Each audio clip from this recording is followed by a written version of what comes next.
Hello everyone, welcome back to my YouTube channel and I am Smriti Bhatia and I am back again with a new video and the topic for today's video will be the spinal cord. So today we will be studying about the anatomy, features, internal structure of the spinal cord. So let's begin.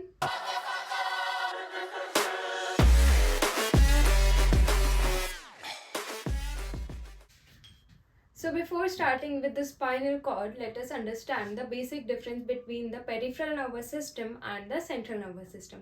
So in the peripheral nervous system, both our upper extremities and the lower extremities are counted, and in the central nervous system, the brain and the spinal cord is included.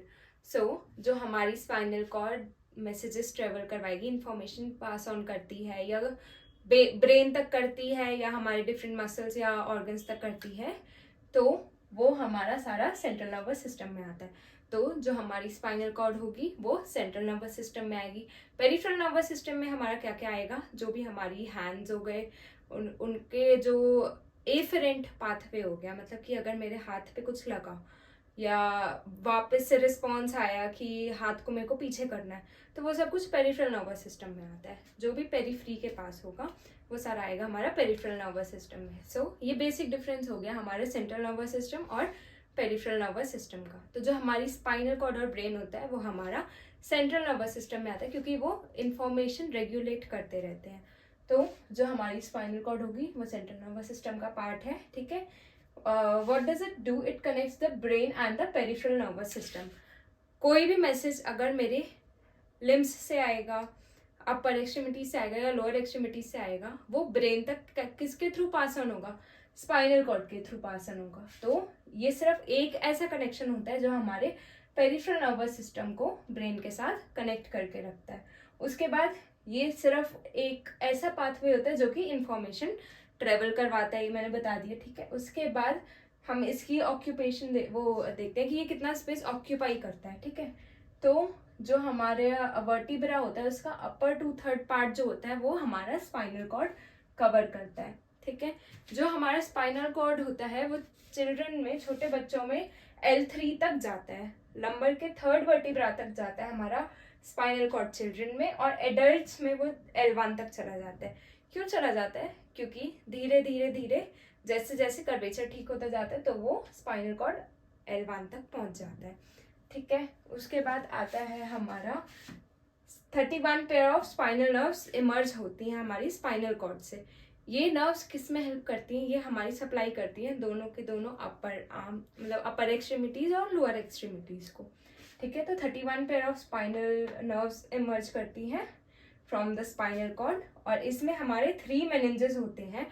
एक होता है हमारा dura mater, एक होता है एरेकनॉइड matter और एक होता है हमारा पाया मैटर.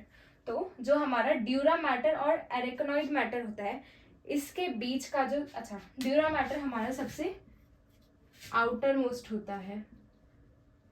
ठीक है. एरेकनॉइड जो होता है वो हमारा मिडल में प्रेजेंट होता है, और जो हमारा पाया मैटर होता है वो इनर मोस्ट होता है, इनर मोस्ट. तो जो हमारा ड्यूरा मैटर और एरेकनॉइड मैटर के बीच का स्पेस होता है उसको हम बोलते हैं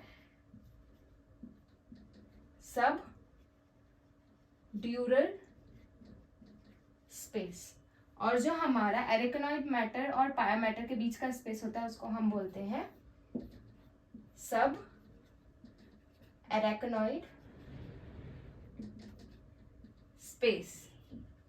जो हमारा सब एरेकनॉइड स्पेस होता है, मतलब एरेकनॉइड मैटर और पाया मैटर के बीच में हमारा जो सेरिब्रोस्पाइनल फ्लूइड होता है वो फ्लो करता है, सेरिब्रोस्पाइनल फ्लूइड, CSF.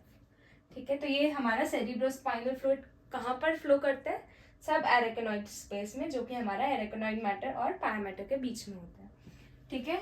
जैसे कि मैंने ये बनाया है, इसमें ये हमारा एक स्पाइनल सेगमेंट है. ठीक है.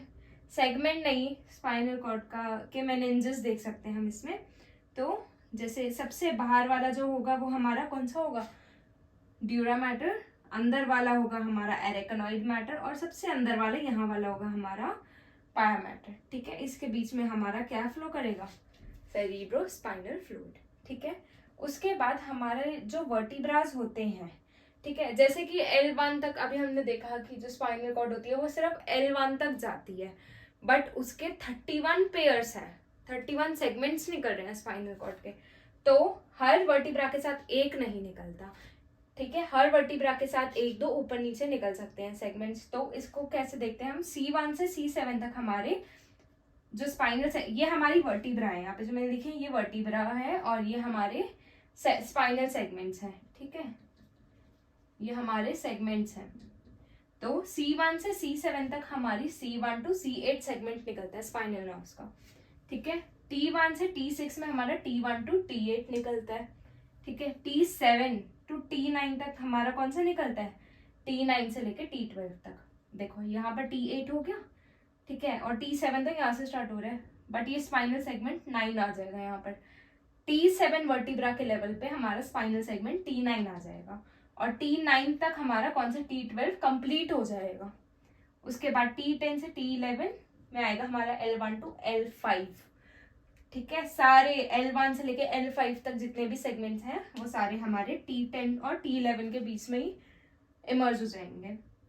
उसके बाद T12 से लेके L1 तक हमारा कौन सा आएगा, T1, T12 और L1 तो पास पास हो गया ना, तो इसमें हमारे कौन से आते हैं, सैक्रल 1, S5 एंड C मतलब कॉकेक्स 1, ये सारे सेगमेंट्स आते हैं हमारे। तो ये टोटल करेंगे हम, तो ये हमारे 31 पेयर ऑफ स्पाइनल नर्व्स हो जाएंगी। ये स्पाइनल नर्व्स क्या करती हैं, सप्लाई देती हैं हमारी अपर एक्सट्रीमिटी और लोअर एक्सट्रीमिटी को, ठीक है। उसके बाद देखते हैं कि हमारा जो स्पाइनल कॉर्ड होता है ना, उसका वेट होता है 30 ग्राम्स, ठीक है, और मेल्स में इसका साइज होता है 45 सेंटीमीटर और फीमेल्स में होता है इसका 42 सेंटीमीटर, ठीक है।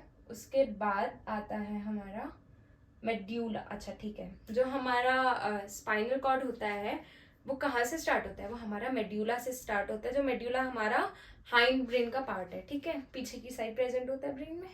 तो मेड्यूला ऑब्लिंगेटा से स्टार्ट होकर हमारी स्पाइनल कॉर्ड कहाँ तक आती है, L1 तक आती है ना, L1 तक आती है। तो L1 के पार्ट को हम क्या बोलते हैं, जहाँ पर स्पाइनल कॉर्ड जो है वो खत्म हो रही है, उस पार्ट को हम बोलते हैं कॉनस मेड्यूलरिस, ठीक है। तो जहां पर हमारी स्पाइनल कॉर्ड की एंडिंग हो रही है उसको हम बोलेंगे कॉनस मेड्यूलरिस। उसके बाद हमारे बहुत सारे फाइलम टर्मिनाले और कॉर्डा इक्वाइना निकलते हैं, उसकी अभी हम बात करेंगे, ठीक है। बट कहाँ से कहाँ तक होती है, मेड्यूला से आएगी और कॉनस मेड्यूलरिस तक वो जाएगी, और कॉनस मेड्यूलरिस मतलब L1 के लेवल पर वो खत्म हो जाएगी, ठीक है।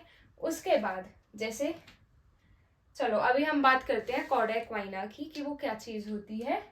तो एक बार फिर से ये रिवाइज कर लेते हैं कि जो हमारा स्पाइनल कॉर्ड होता है वो सेंट्रल नर्वस सिस्टम का पार्ट होता है, और ये एक ऐसा पाथवे होता है, सिर्फ एक ऐसा पाथवे है जो हमारे ब्रेन को पेरिफेरल नर्वस सिस्टम से कंट्रोल कर मतलब कनेक्ट करेगा।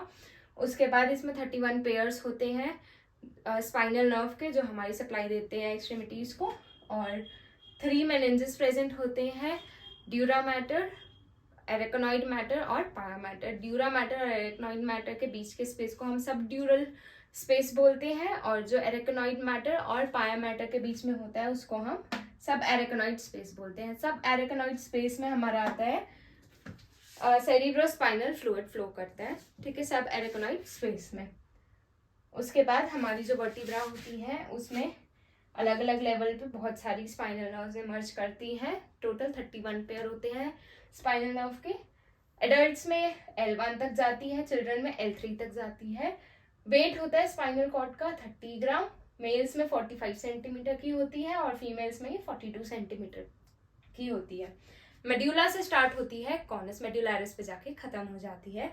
कॉनस मेड्यूलरिस एंडिंग होती है स्पाइनल कॉर्ड की। उसके बाद बहुत सारे इसके सेगमेंट्स निकलते हैं, ठीक है, और ये होता है हमारा L1 के लेवल पे। सो फ्रेंड्स, आई होप कि आज के लिए इतना काफ़ी है। So if you like my video then please hit the like button below, subscribe to my channel if you are new to this channel, and don't forget to comment and share it with your friends. And in the next video we will be covering the topics, that is the chorda equina, phylum terminale and the internal features of the spinal cord. See you next time. Keep studying.